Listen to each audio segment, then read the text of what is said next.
Today we're gonna talk a historical period you would like to know more about. What period do you want to know about? Why do you want to know about it? How do you think you can know about it? One period in China's history that's super cool to learn about is the Tang Dynasty, which went down from 618 to 907 CE. This was a time of massive economic growth, military expansion, and art and literature brilliance. There are tons of reasons why you might want to know more about the Tang Dynasty. For starters, it was a time when a lot of famous poets and writers wrote works that are still famous today. Plus, the Tang Dynasty introduced Buddhism to China and saw the building of some seriously impressive Buddhist temples and artworks. It's also important to study the Tang Dynasty because it played a huge role in shaping modern Chinese culture and society.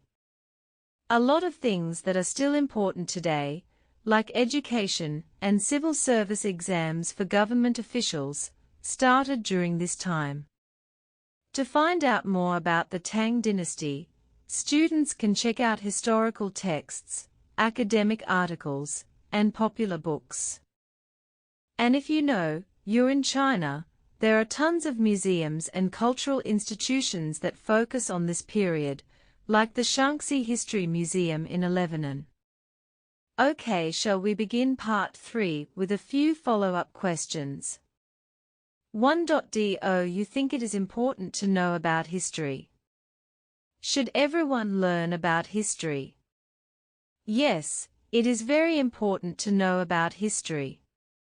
History tells us about our past and gives us a sense of our identity. It makes us feel like we are part of something bigger. For example, we can't appreciate the freedom we enjoy today unless we know that we were slaves in the past. History also teaches us not to repeat the mistakes of the past. 2. How can children learn about history? Children can learn about history from books written by eminent historians, from museums, and from art galleries. Also, nowadays many websites have information about history.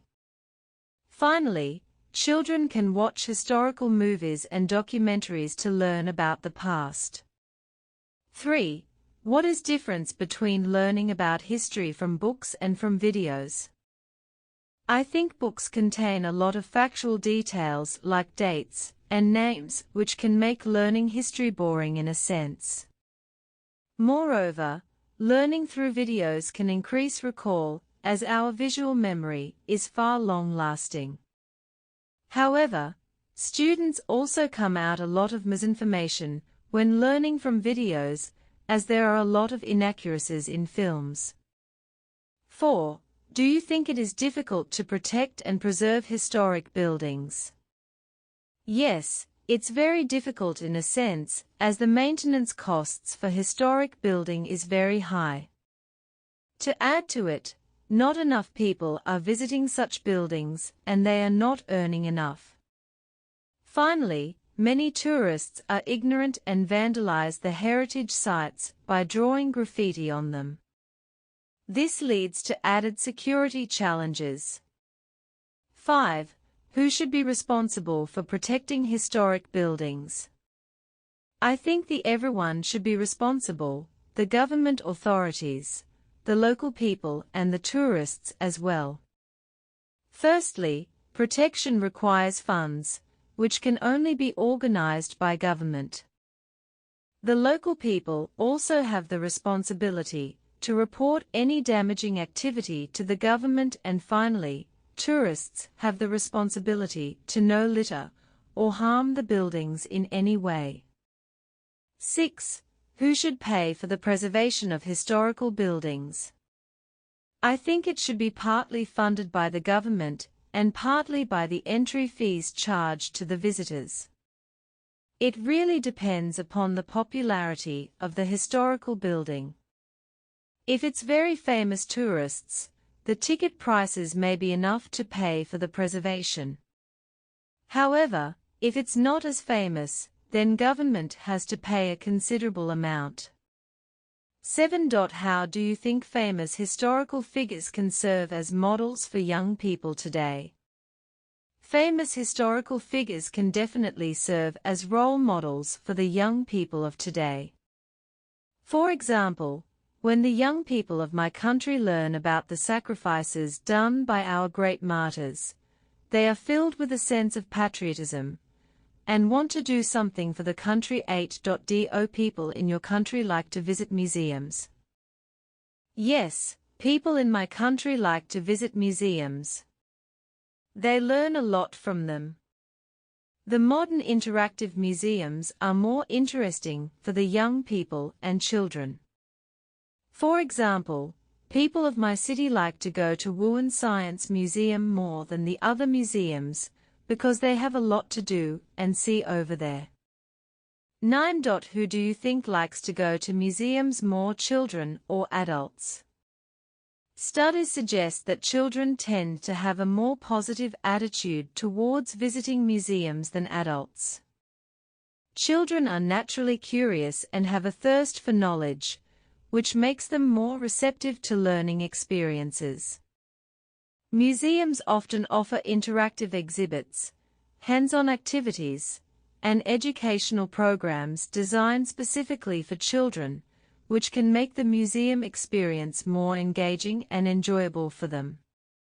Some adults may view visiting museums as an opportunity to learn and expand their knowledge about various subjects.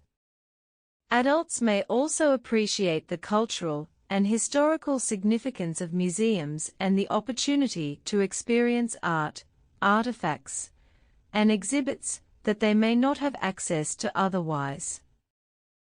10. Do you think museums should be free of cost to enter? No, I do not think museums should be free of cost. These museums require a lot of maintenance, so a minimum fee should be there. Moreover, people do not value something which is given to them absolutely free. 11. Do you think local people and tourists should pay the same amount to enter a museum? Yes, local people and tourists should pay the same amount to enter a museum. If tourists were charged more, it would be unfair. Some people think that local people are already paying for the upkeep of the museums through taxes, so it would be okay if tourists were charged more. But I feel that tourists are helping in the economy in many other ways, so there is no need to charge them more for museums or other historical sites. 12. How do you think the museums of the future might be different from the museums of today? What the future holds in store, no one can tell, but as far as I can see, the museums of the future would be more interactive. New things would be added to them from time to time. Activities would be there to entertain the children and others. Audiovisual aids would be used more. 13. How do you think the museums of the future might portray the 21st century? Museums of the future might portray the 21st century as an era of rapid progress in the field of technology, transport, education and health.